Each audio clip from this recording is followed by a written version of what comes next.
morning everyone. I am Priti Sharma. I welcome you all to my YouTube channel. As you know that I am teaching 3 subjects at my YouTube channel: English grammar, maths and science. Today I want to teach you maths subject, and our topic is very common topic for 6th, 7th and 8th class. आज हम 6th, 7th और 8th classes के लिए जो topics पढ़ने जा रहे हैं they are very simple, very easy and they are basics also. बहुत इजी है, बहुत सरल है. These topics are very useful also in every aspect of math subject. Math subject के जो भी आप पढ़ोगे, जो भी सम्स आप करोगे, उनमें ये टॉपिक्स जो हैं वो बहुत उपयोगी हैं आप लोगों के लिए. तो ये जो आज के टॉपिक हैं, फर्स्ट है natural numbers. Natural numbers means प्राकृत संख्याएं. इन्हें हिंदी में हम कहते हैं प्राकृत संख्याएं. ठीक है. सेकेंड टॉपिक है हमारा whole number. Whole number means पूर्ण संख्याएं. थर्ड टॉपिक इंटीजर्स मीन्स पूर्णांक. फोर्थ है इवन नंबर्स मीन्स सम संख्याएं. फिफ्थ है ऑड नंबर्स मीन्स विषम संख्याएं. Sixth factors. आज हम गुणनखंड के बारे में पढ़ने जा रहे हैं. व्हाट दे आर, क्या होते हैं वे. मल्टीपल्स मीन्स गुणज, मल्टीपल्स को पढ़ेंगे हम. प्राइम नंबर्स मीन्स अभाज्य संख्याएं. कंपोजिट नंबर मीन्स भाज्य संख्याएं. एंड को प्राइम नंबर्स सह अभाज्य संख्याएं. ये क्या होती हैं, आज इनको हम थोड़ा सा डिटेल में पढ़ने वाले हैं और थोड़े से आपको इनके कंसेप्ट को ध्यान में रखते हुए आगे बढ़ना है. ठीक है. So first we will start our natural numbers means प्राकृत संख्याएं. नेचुरल नंबर्स किन्हें कहते हैं? जो भी संख्याओं का यूज हम कर रहे हैं हमारे काउंटिंग में या मल्टीप्लिकेशन में, डिवीजन में या एडिशन और सब्ट्रैक्शन में, हम किन्हीं कुछ संख्याओं को यूज करते हैं, किन्हीं सिंबल्स को हम यूज करते हैं और these symbols represent the numbers. The numbers are called natural numbers. But these natural numbers starts from 1 and 1, 2, 3, 4 and so on. बहुत सारे 1 से स्टार्ट होने के बाद यह नंबर्स इनफाइनेट नंबर्स होते हैं, अनंत होते हैं. इनका कोई अंत नहीं होता है. 4 के बाद आप 5, 6, 7, 10, 100, 1000, 1000, लाख, 10 लाख, करोड़, यहाँ तक के और इससे भी आगे ये नंबर्स कभी खत्म नहीं होते हैं. These numbers are called natural numbers. इन संख्याओं को प्राकृत संख्याएं कहा जाता है. हिंदी में इन्हें प्राकृत संख्याएं कहते हैं. Natural numbers are infinite means ये अनंत होती हैं. इनफाइनेट मीन्स अनंत होती हैं, इनका कोई अंत नहीं होता है. सेकंड हम पढ़ेंगे whole number. Whole number means पूर्ण संख्या. पूर्ण संख्याएं. पूर्ण संख्याएं किसे कहते हैं? पूर्ण संख्याओं, यदि हम नेचुरल नंबर के सेट में 0 को इंक्लूड कर देते हैं, इफ वी इंक्लूड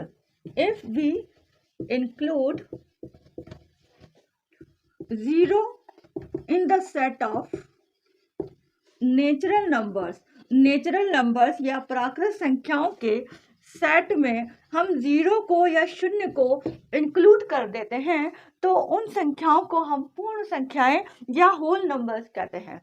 अब हमारा सेट हो जाएगा 0, 1, 2, 3, 4 एंड इनफाइनेट नंबर्स.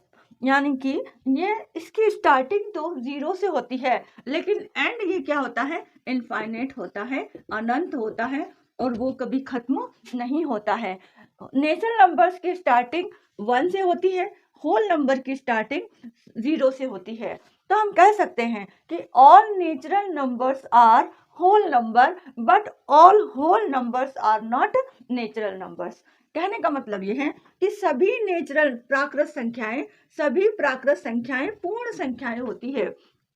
ये जो संख्याएं हैं, ये प्राकृत संख्याएं यहाँ से शुरू है, तो ये प्राकृत संख्याएं भी है और पूर्ण संख्याएं भी हैं. लेकिन सभी होल नंबर, सभी पूर्ण संख्याएं नेचुरल नंबर्स नहीं होती हैं, क्योंकि होल नंबर में पूर्ण संख्या में 0 भी इंक्लूड होता है और ये 0 एक प्राकृत संख्या नहीं है. ये 0 एक प्राकृत संख्या नहीं है, क्योंकि प्राकृत संख्याएं 1 से शुरू होती है. ठीक है. तो ये तो है हमारे नेचुरल नंबर जो 1 से स्टार्ट होती है. होल नंबर या पूर्ण संख्याएं जो 0 से या 0 से स्टार्ट होती है.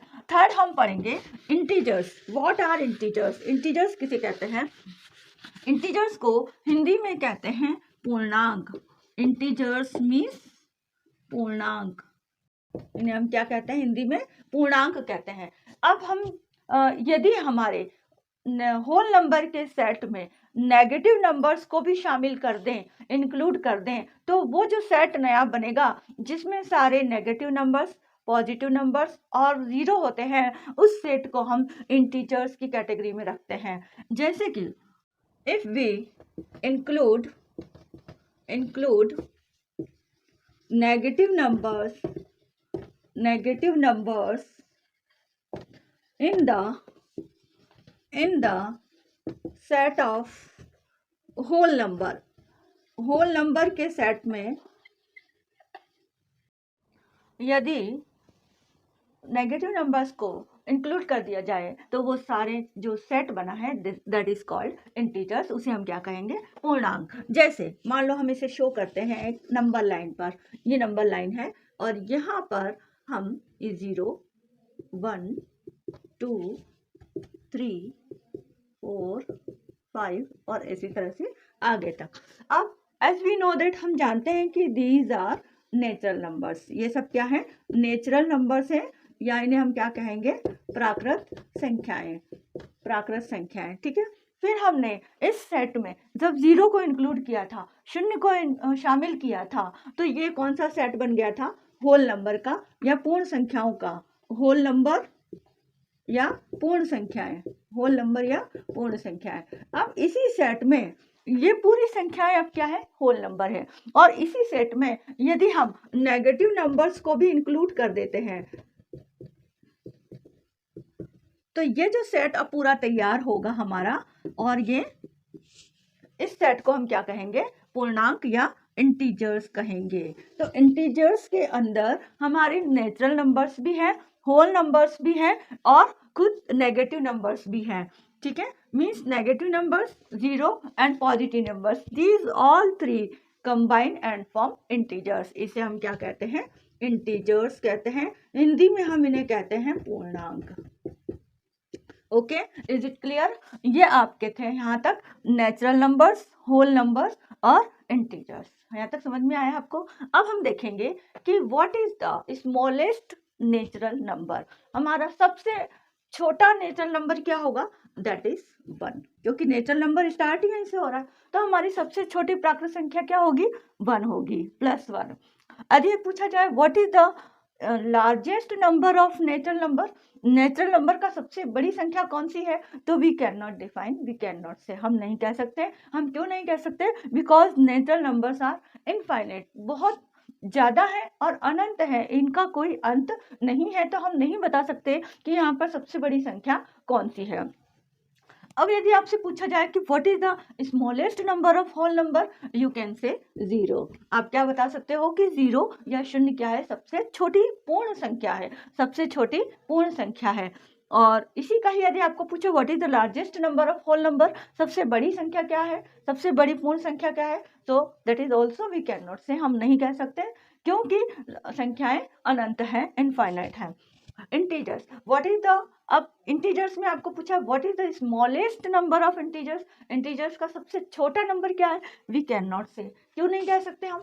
क्योंकि यदि हम यहाँ से -5, अब देखिए आप 1 से छोटा 0 है, 0 से छोटा -1 है, इनका जो वैल्यू है वो इस तरह से डिक्रीज होती जा रही है, ये डिक्रीज होती जा रही है, घटती जा रही है वैल्यू। -1 से छोटा -2 है, -2 से छोटा -3, -3 से छोटा -4। अब यदि हम इसे आगे और देखें तो यहाँ तक भी -10, -100, -1000, -1 लाख, -10 लाख, तो हम किसको सबसे छोटा कहें? वो तो बढ़ता ही जा रहा है आगे। तो इसीलिए इंटीजर्स का ना तो कोई सबसे छोटा होता है और ना ही कोई सबसे बड़ा होता है। तो we can not say the smallest integer number and we can not say the largest integer. Okay, next we will take our topic, fourth topic, even number. आइए अब हम पढ़ते हैं even numbers. Even numbers, what are even numbers? सम संख्याएं किसे कहते हैं? All natural numbers which are exactly divisible by 2, वह प्राकृतिक संख्याएं जो 2 से पूरी तरह विभाजित हो जाती हैं, और आर द मल्टीपल्स ऑफ 2, या फिर वो 2 की गुणज होती हैं, they are called even number. वह सभी प्राकृतिक संख्याएं जो 2 से पूरी तरह विभाजित हो जाती हैं या 2 की गुणज होती हैं, दे आर कॉल्ड, उन्हें हम क्या कहते हैं? सम संख्याएं कहते हैं। अब 2 से पूरी तरह विभाजित हो जाने के लिए आपको क्या करना होगा, उसे 2 से भाग देना होगा। और पूरी तरह का मतलब क्या होता है, जिसमें नीचे शून्य बचे, कुछ भी रिमाइंडर या शेषफल ना रहे, कोई 1 या 2 भी ना रहे, नीचे शून्य होता है, तब हम कहते हैं कि वो पूरी तरह विभाजित हो जाती है। जैसे ये संख्याएं हैं 2, 4, 6, 8, these all are even numbers, ये सभी क्या है, सम संख्याएं हैं। इनमें से यदि हम कुछ लेते हैं, मान लो हमने 16 लिया और हम ये देखें कि क्या ये 2 से पूरी तरह विभाजित होती है, तो हम देखेंगे 2 8 जा 16, 2 8 16, और नीचे हमारा रिमाइंडर क्या रहा, शून्य रहा, 0 रहा। इसका मतलब क्या हुआ कि ये 2 से पूरी तरह विभाजित हो गई है, एग्जैक्टली डिविजिबल बाय 2, 2 से जो पूरी तरह विभाजित हुई है। तो ये सभी संख्याएं वो हैं जो 2 से पूरी तरह विभाजित होती हैं। कुछ भी और ले लो, 28 ले लिया हमने और इसको भाग देके देखा, 2 एकम 2 0 8, 2 4 जा 8 माइनस 0, रिमाइंडर हमारा शून्य या 0 आ चुका है। इसका मतलब 28 वह संख्या है, वह प्राकृत संख्या है जो 2 से पूरी तरह विभाजित हो जाती है। तो ऐसी संख्याओं को जानने के लिए कि कौन सी सम संख्याएं हैं, उन्हें हमें 2 से भाग देना होगा और 2 से भाग देने पर ये देखना होगा कि नीचे शेषफल शून्य है। यदि शून्य आता है तो वो सम संख्या है और नहीं आता है तो वो सम संख्या नहीं है। ये तो हो गई छोटी संख्याएं। यदि हमें बड़ी संख्याएं लेनी है, मान लो आपसे एग्जाम में पूछ लिया 3052 कि क्या यह संख्या सम संख्या है, तब आपको इसे 2 से भाग देके देखना होगा। 2 से भाग दोगे तो इसमें काफ़ी टाइम आपका वेस्ट हो सकता है और ये भी हो सकता है कि आप इसमें कुछ गलती कर जाओ। ये तो चलो छोटी और संख्या ले ली, मान लो 3 6 1 2 5 8 ये ले ली और फिर कहा आपको कि इस this number is even number, तो अब आप क्या बताओगे, इसे आपको 2 से डिवाइड करना होगा। 2 से डिवाइड करके ही आप जब लास्ट में आपका रिमाइंडर 0 होगा तभी बता पाओगे। उसके लिए एक और हमारे पास है, यदि किसी संख्या के, यदि किसी नंबर के इकाई स्थान पर, यूनिट प्लेस पर, वंश प्लेस पर आपको ये कुछ डिजिट 0 2 4 6 और 8 ये अंक यदि आपको दिखाई दे जाते हैं किसी यूनिट प्लेस पर, वंश प्लेस पर या इकाई स्थान पर, तब आप समझ जाना कि वो जो संख्या है वो सम संख्या है। जैसे कि एग्जाम्पल हम लेते हैं 5 6 7 8 9 0, ये संख्या हमने ले ली। अब आपसे पूछा कि बताओ ये संख्या सम संख्या है या नहीं है, तो आपको क्या देखना है, 2 से भाग नहीं देना है। 2 से भाग देने में आपका बहुत टाइम खराब होगा। इसके लिए आप सिर्फ इकाई स्थान को देख लो, उसके यूनिट प्लेस को या वंश प्लेस को देख लो। यदि वहां पर आपको इन पांचों में से कोई भी एक डिजिट वहां पर दिखाई दे जाए, इसका मतलब क्या है कि वो सम संख्या है, 0 है। इसकी जगह मान लो यहाँ 3 होता है, तब आप क्या कहते हैं कि नहीं ये सम संख्या नहीं है। क्यों नहीं है, क्योंकि हमें 0 2 4 6 8 नहीं मिल रहा है इकाई स्थान पर। 2 से भाग देने की यहाँ पर हमें जरूरत नहीं है, हमने सिर्फ उसे देख कर ही बता दिया कि यह संख्या सम संख्या है या नहीं है। ठीक है, अब हमें यह पूछा गया कि सबसे छोटी सम संख्या किसे कहते हैं, तो सबसे छोटी सम संख्या क्या है, 2 है हमारी सबसे छोटी सम संख्या। The smallest even number is 2। अब आपसे पूछा जाए कि सबसे बड़ी सम संख्या क्या है, तो आप कह सकते हो कि we can not define, we can not say, हम नहीं बता सकते कि सबसे बड़ी संख्या क्या है, क्योंकि नंबर्स क्या है, इनफाइनाइट है, अनंत है, उनका कोई अंत नहीं होता है।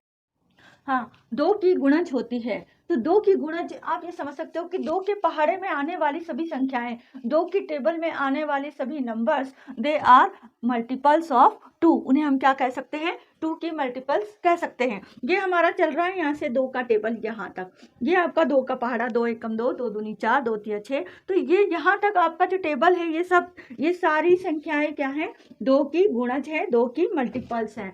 तो क्या आगे वाली संख्याएं नहीं है, ये भी है, ये भी 2 की गुणज है।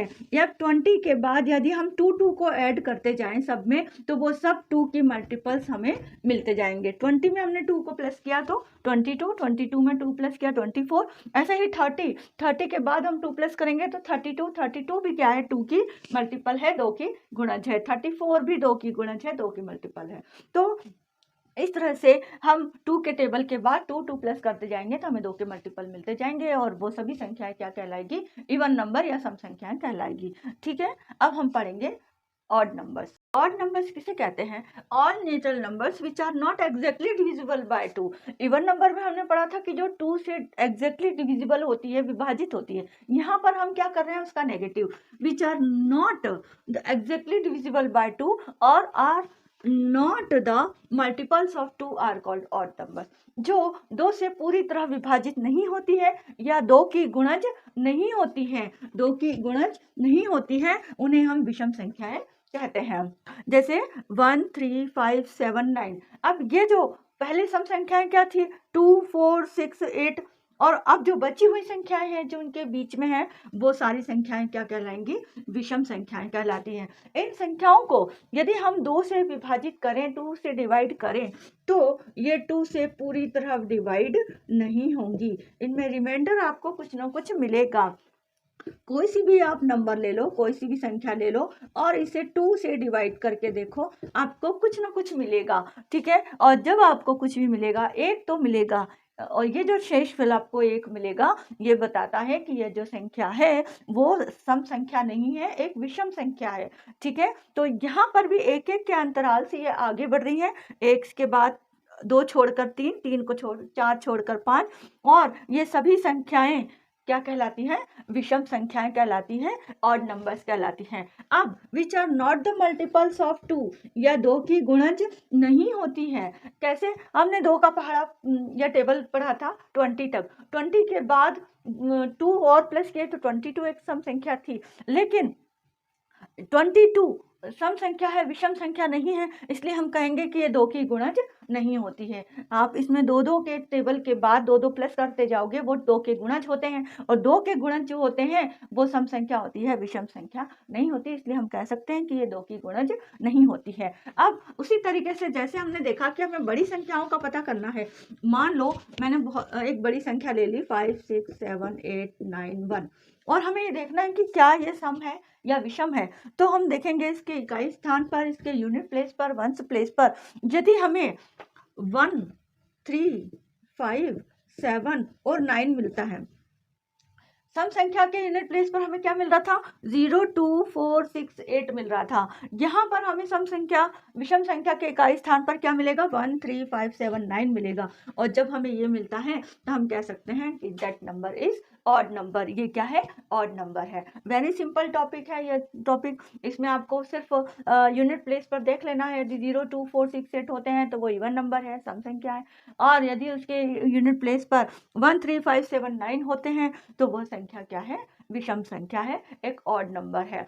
आपको उसे 2 से डिवाइड करने की जरूरत नहीं पड़ेगी। यदि आप 2 से डिवाइड करके भी देख रहे हो, तो यदि आपको रिमाइंडर 0 मिलता है तो आप कह सकते हो कि वह संख्या क्या है, एक सम संख्या है। और यदि आपको रिमाइंडर 0 नहीं मिलता है तो आप कह सकते हो कि that number is odd number, ठीक है। अच्छा, अब आपसे पूछा जाए कि सबसे छोटा, the smallest odd number is 1 और the largest odd number is, we can not say, हम नहीं बता सकते, because natural numbers are infinite numbers. प्राकृतिक संख्याएं अनंत होती हैं, उनका कोई अंत नहीं होता, इसलिए हम उनकी सबसे बड़ी संख्या नहीं बता सकते, सबसे छोटी संख्या हम बता सकते हैं। The smallest even number is 2 and the smallest odd number is 1, ठीक है, ये ध्यान रखना आप लोग।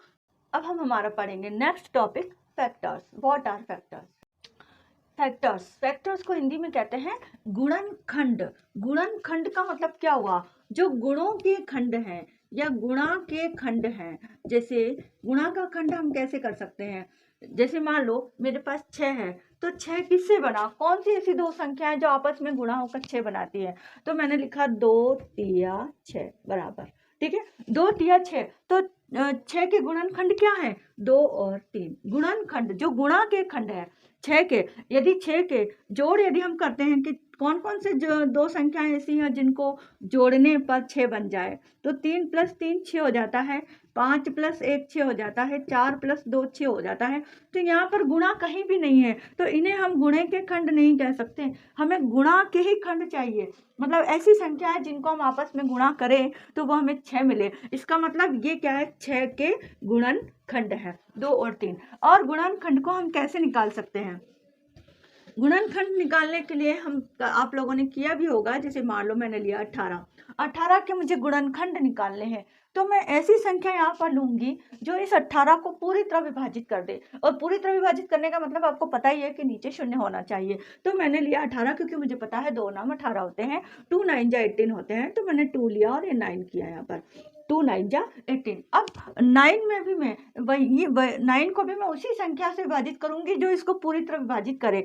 अब यदि मैं यहाँ 2 लेती हूँ तो 2 गलत होगा। 2 गलत क्यों होगा? क्योंकि मैंने 2 9 लिया, 2 4 जा 8, 1 बच रहा है, और 1 जो शेषफल है, जो रिमाइंडर है, वो ये बताता है कि 2 9 को पूरी तरह विभाजित नहीं करती है। तो हम यहाँ 2 नहीं ले सकते, हमें यहाँ पर लेना होगा 3, क्योंकि 3 के पहाड़े में 3 की टेबल में 9 आते हैं, 3 3 जा 9। जब हमें इसको 3 से करके देखेंगे तो हमें मिलेगा 3 3 जा 9 और यहाँ मिला 0।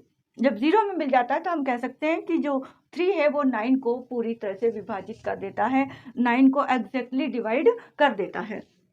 अब कितनी बार करेगा ये? 3 बार करेगा, तो हमने लिखा 3, और 3 1 जा 3, और इसको हम ये 1 आ गया। अब इसके 18 के आपको गुणनखंड निकालने को कहें तो आपके पास एक बहुत इजी तरीका है।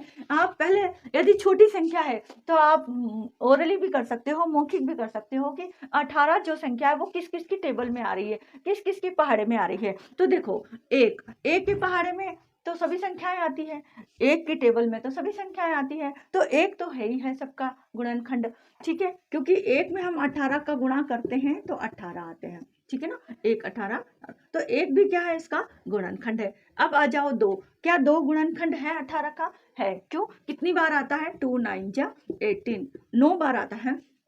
और 2 क्या करेगा? 18 को पूरी तरह विभाजित भी करेगा। यदि हम 2 से इसको भाग देके देखेंगे तो हमें रिमाइंडर 0 मिलेगा। इसी तरीके से अब देखते हैं हम 3, क्या 3 18 का गुणनखंड है? तो है। कितनी बार जाता है? 3 6 जा 18, ये 18, तो 3 भी क्या है? इसका गुणनखंड है। 1 है, 2 है, 3 है। क्या 4 है? 4 की टेबल में 18 आता है? नहीं आता। 4 4 जा 16 और 4 5 जा 20 आ जाता है, 18 नहीं आता है। तो 4 जो है वो 18 का गुणनखंड नहीं है, 18 का फैक्टर नहीं है। और यहाँ पर भी आपको 4 कहीं नहीं मिल रहा है। यहाँ पर जो संख्याएं मिल रही हैं अधिकतर तो वही होंगी, और संख्याएं भी हो सकती है। यदि हम इन दोनों का मल्टीप्लाई करें, इन दोनों का मल्टीप्लाई करें, इन दोनों का मल्टीप्लाई करें, तो भी वो उनके गुणनखंड हो सकते हैं। देखो कैसे, अब 3 6 जा 18, अब यहाँ पर 6 कहीं भी नहीं है। आपको इस गुणनखंड आपने जो किया है, ना तो इस रो में, इस कॉलम में आपको कहीं मिल रहा है, ना इस कॉलम में मिल रहा है कहीं 6, लेकिन 6 18 का गुणनखंड है। आप इन दोनों का मल्टीप्लाई करो, 2 3 जा 6, आपको 6 मिल गया। तो 6 भी क्या है? इसका गुणनखंड है। 6 3 जा 18, कितनी बार जाता है ये? 3 बार जाता है। फिर 5 नहीं है, 5 के टेबल में 18 नहीं आता। 6 है, 7 नहीं है, 7 के टेबल में 18 नहीं आता। 8 के टेबल में नहीं आता। 9, अब 9 अपने को यहाँ पर वैसे भी मिल ही रहा है। कितनी बार जा रहा है? 9 2 जा 18, और 9 हो गया। अब 18 1 जा 18, 18 भी खुद भी क्या है? इसका एक गुणनखंड है। तो 18 भी है और 1 भी है, ठीक है, क्योंकि 18 1 जा 18 कितनी बार जा रहा है? 1 बार जा रहा है। तो ये ध्यान रखना है आपको कि इनकी टेबल में यदि 18 आ रहा है तो वो सभी, जिन जिन संख्या की टेबल में 18 आ रहा है, वो सभी संख्याएं 18 की गुणनखंड है, 18 की फैक्टर्स है। और आपको इस संख्या में, इस टेबल पर भी आपको यहाँ पर ये सारी संख्याएं मिल जाएगी। अब जो नहीं मिलेगा तो इनको मल्टीप्लाई करके देख लो। 2 3 जा 6 है, 2 3 जा 6 है, 3 3 जा 9 है, 3 2 जा 6 है। इनका आपस में मल्टीप्लाई करने पर भी जो नंबर आते हैं वो सभी नंबर इस दी गई संख्या के गुणनखंड होते हैं, ठीक है। A number that divides the given number, जो आपको संख्या दी है, संख्या क्या दी है यहाँ पर? 18 दी है, और जिस संख्या को, इस दी गई संख्या को जो संख्याएं पूरी तरह से विभाजित कर देती हैं, उन संख्याओं को हम उसके गुणनखंड कहते हैं। एक एग्जाम्पल और ले लेते हैं हमने लिया 50। अब 50 जो है वो किस किस से पूरी तरह विभाजित हो जाता है? तो सबसे पहले हम लेंगे 2 से हो जाता है। हाँ होता है, क्योंकि हमने अभी पढ़ा था कि जो 2 को, यदि किसी संख्या के इकाई स्थान पर 0 2 4 6 8 हो तो वो संख्या क्या होती है? 2 से पूरी तरह विभाजित होती है, जिसे हम सम संख्या कहते हैं। यदि हम इसको 2 से डिवाइड करते हैं तो 2 2 जा 4 और 2 5 जा 10, ये मिल गया 0। तो इसका मतलब क्या है कि ये 2 से पूरी तरह विभाजित हो जाता है, एग्जैक्टली डिविजिबल है। कितनी बार? 25 बार। अब हम यहाँ 2 ले सकते हैं क्या? नहीं ले सकते, क्योंकि 25 में भी हम यदि 2 को डिवाइड करेंगे तो हमें 1 मिलेगा, 2 2 जा 4, रिमाइंडर में हमें 1 मिल रहा है, इसलिए हम यहाँ को 2 से डिवाइड नहीं कर सकते। 3 की टेबल में भी 25 नहीं आता है, 4 की टेबल में भी नहीं आता है, फिर हमारे पास क्या मिलेगा 5। कितनी बार जाएगा 5 बार, 5 5 जा 25 होता है, हमें पता है, और 5 1 जा 5। अब इसके गुणनखंड कौन कौन से हो गए हम यहीं से पता लगा सकते हैं। एक तो 1 तो है ही, 2 है ही, क्या 3 है नहीं, इन दोनों को मल्टीप्लाई करो, 5 2 जा 10 होते हैं, और 5 5 जा 25 होते हैं, और 5 2 जा 10 होते हैं। 2 है, 5 तो हमें दिख ही रहा है, यहाँ पर 5 है। अब 10 नहीं मिल रहा है, यहाँ कहीं 10 लिखा हुआ नहीं है, लेकिन हमें पता है हम दोनों को मल्टीप्लाई किया तो हमें 10 मिला है। 2 5 जा 10, तो इसका मतलब 10 भी इसका क्या है, एक फैक्टर, एक गुणनखंड है ना। इसको किया 5 5 जा 25, 25 भी है, और 5 2 जा 10 हो गया, और 25 हो गया, 5 हो गया, 1 हो गया, और अब क्या बचा हमारे पास 50। तो ये सारे इसके क्या है गुणनखंड है। सबसे 1 भी मिल गया, 50 भी मिल गया, और बीच की संख्याएं भी मिल गई। तो ये सभी गुणनखंड क्यों है, क्योंकि ये सभी वो संख्याएं हैं जो दी गई संख्या को पूरी तरह से विभाजित कर देती है। देखो 50 में हम 1 से डिवाइड करेंगे तो कितनी बार जाएगा, इतनी ही बार जाएगा, ये भी है ना। 2 से करेंगे तो 25 बार जाता है, 5 से करते हैं तो 5 10 जा 50, 10 बार जाता है, 10 से करते हैं तो 10 5 जा 50, 5 बार जाता है, 25 2 जा 50, और 50 1 जा 50। ये सारे इसके क्या मिल गए आपको, गुणनखंड मिल गए। आप इसको इस तरह से भी लिख सकते हो, 150 में ये 1 हो गया। 2 कितनी बार जाएगा, 25 बार जाएगा, 50। 5 कितनी बार जाएगा, 10 बार जाएगा, 5 10 जा 50, और 10 कितनी बार जाएगा, 5 बार, 10 5 जा 50, 25 2 जा 50, और 51 जा 50। ये सारे क्या हैं, इसके गुणनखंड हैं, क्योंकि सब इसको पूरी तरह से विभाजित करेंगे। ये समझ में आ गया आपको गुणनखंड।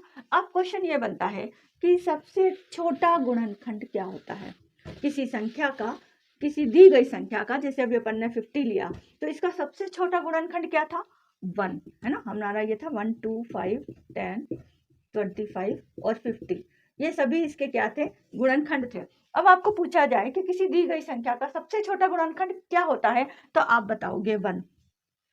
यदि आपको पूछा जाए कि सबसे दी गई संख्या का सबसे बड़ा गुणनखंड, तो आप क्या बताओगे, वह स्वयं संख्या, नंबर इटसेल्फ, है ना। The smallest factor of given number, the smallest factor of given number is 1। The largest factor of given number, उस गिवन नंबर का, गिवन ये दिया है आपको क्वेश्चन में, ये दिया है, आप इसके गुणनखंड निकाल रहे हो, तो यह आपके लिए दी गई संख्या हो गई, गिवन नंबर हो गया। इस गिवन नंबर का सबसे बड़ा फैक्टर क्या हुआ, तो आप कहोगे द नंबर इटसेल्फ, वह नंबर स्वयं, वह खुद एक संख्या क्या है, सबसे बड़ी गुणनखंड होगी। ठीक है, ये 2 क्वेश्चन इस पर पूछे जा सकते हैं मल्टीपल चॉइस क्वेश्चंस में, ऑब्जेक्टिव टाइप में। इसी तरह से इन फैक्टर से रिलेटेड कुछ फैक्ट्स हैं जो मैं अभी आपको बताने जा रही हूँ। ये कुछ फैक्टर्स, गुणनखंड से रिलेटेड कुछ तथ्य हैं जिन्हें हमें आपको देखना है।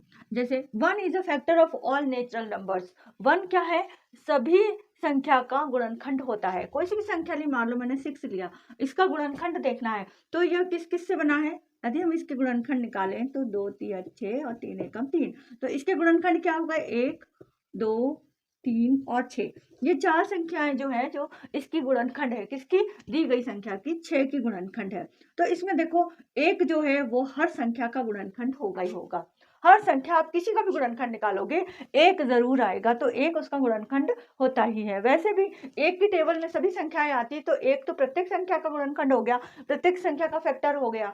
ठीक है, एक प्रत्येक संख्या का गुणनखंड होता है। Every number is a factor of itself. अब वह संख्या जिसका हम गुणनखंड निकाल रहे हैं, जिसका हम फैक्टर निकाल रहे हैं, वह संख्या खुद भी तो अपनी संख्या का गुणनखंड होती है।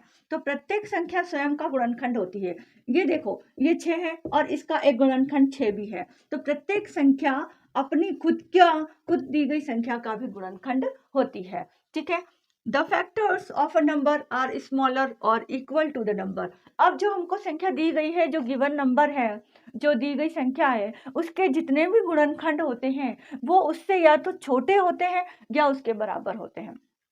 कभी भी फैक्टर्स जो होते हैं किसी संख्या के, वो दी गई संख्या से बड़े नहीं होते हैं, कभी भी उससे ज़्यादा नहीं होते हैं, उससे छोटे हो सकते हैं, उसके बराबर होते ही हैं। उसका एक गुणनखंड तो उसके बराबर होगा ही होगा। एक गुणनखंड एक होगा ही होगा और बाकी जो गुणनखंड होंगे वो दी गई संख्या से छोटे होते हैं। तो ये भी एक फैक्ट है, आपको ध्यान रखना है कि कोई भी संख्या दी गई है उसके सभी फैक्टर्स या तो उससे छोटे होंगे या उसके बराबर होंगे। ठीक है, one is the smallest factor and number itself is the largest factor। कोई भी गुणनखंड, कोई भी संख्या आपको दी है जिसका गुणनखंड आप निकाल रहे हो, जिसके फैक्टर्स आप निकाल रहे हो, उसमें एक जो आता है वो सबसे छोटा उसका फैक्टर होता है, सबसे छोटा गुणनखंड होता है, और जो स्वयं संख्या आती है वो उसका सबसे बड़ा गुणनखंड होता है। मतलब ये संख्या हमको दी थी 6, इसके हमने गुणनखंड निकाले ये 4, तो एक सबसे छोटा गुणनखंड है इसका, और वो संख्या स्वयं उसकी सबसे बड़ी गुणनखंड है यहाँ पर। ठीक है ना, ऐसे 6 की जगह आप कुछ और एग्जाम्पल भी ले सकते हो। जो भी संख्या आप लोगे वह संख्या उसका खुद का भी तो एक गुणनखंड होगा ही होगा। जैसे 8 लिया हमने तो 8 एकम 8, 8 की टेबल में भी 8 आता है तो 8 उसका एक गुणनखंड है। यहाँ पर यदि हम इसे करते हैं 2 से, 2 4 जा 8, 2 2 जा 4, 2 1 जा 2, तो 8 के गुणनखंड क्या क्या हो गए हमारे पास, 1 2 4 और 8। अब 8 का गुणनखंड 8 होता ही है, तो जो होगा वो सबसे बड़ा गुणनखंड होगा। उसके गुणनखंडों में, उसके फैक्टर्स में उसका सबसे बड़ा गुणनखंड क्या होगा, वो स्वयं संख्या होगी। उसके गुणनखंडों में, उसके फैक्टर्स में सबसे छोटा गुणनखंड क्या होगा, 1 होगा। ये ध्यान रखना है आपको। Every number has at least 2 factors, 1 and number itself. हर संख्या का कम से कम उसका 2 फैक्टर्स होना कंपलसरी है। किसी भी संख्या का यदि हम गुणनखंड निकालने जा रहे हैं तो उसके 2 फैक्टर्स होते ही होते हैं। Every number has at least 2 factors, 1 and number itself. अभी देखो यहाँ पर तो इसके फैक्टर्स कितने हैं, 4 है। इसके फैक्टर्स कितने हैं, 4 है। तो क्या कोई ऐसी संख्या है जिसके फैक्टर्स कुछ भी ना हो? ऐसी कोई संख्या नहीं है जिसके कोई फैक्टर नहीं होते हैं। देखो, यदि हम 5 लेते हैं, मान लिया ये 5 लिया हमने, 5 के फैक्टर निकाले तो ये तो 5 बन जा 5, तो 5 के फैक्टर्स क्या होंगे, 1 और 5। कोई ऐसी संख्या है इसमें फैक्टर्स बिल्कुल भी नहीं है, लेकिन 1 और 5 तो होगा ही होगा। तो कोई भी ऐसी संख्या नहीं है जिसके कोई फैक्टर ना हो, 1 और 5 तो होंगे ही होंगे। मतलब 2 फैक्टर्स तो उसके होंगे ही होंगे, एक तो 1 और एक वो स्वयं संख्या। ठीक है, 0 और 1 को यहाँ पर हम नहीं लेते हैं। तो यहाँ पर हम देखते हैं कि इनके अलावा जो भी फैक्टर्स हैं उनके फैक्टर्स का नंबर, उनकी संख्या 2 तो एटलीस्ट होती ही होती है और 2 से ज़्यादा भी हो सकती है। ठीक है, तो ये थे कुछ गुणनखंड, कुछ फैक्टर्स के फैक्ट या तथ्य। अब हम पढ़ेंगे हमारा next topic, multiples. The next video of part B. Thanks.